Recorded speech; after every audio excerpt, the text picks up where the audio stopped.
8, Mutya ning Mabalacat, Maulin, Yalo. Finalist number 8 is ready for the question. Are you ready? Yes, sir. Good. Here's your question. If you are crowned the Mutya ning Kapampangan, what role would you play to be the pride of Pampanga, and how would you do it? Well, if I will be crowned the next Mutya ning Kapampangan 2010, aside from the honor and the prestige, I really would like to represent Pampanga in the best way that I can. I would like to be a symbol of hope, to be able to give happiness, influence others, and to touch lives. I think that is the best way to be the next Mutya ning Kapampangan. Thank you very much. Finalist number 8.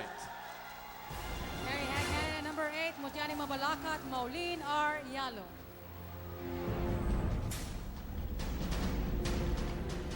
It's gonna be tough.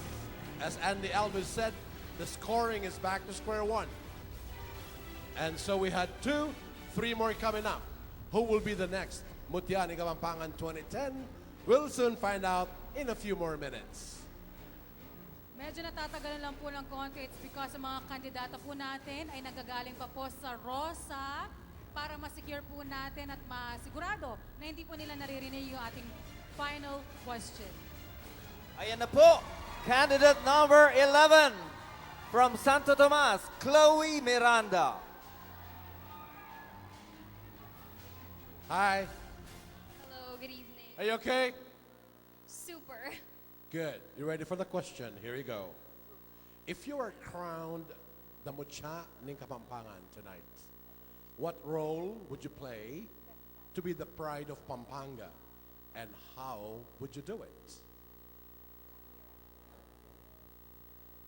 To be the next Mutya ning Kapampangan would be coupled with the responsibility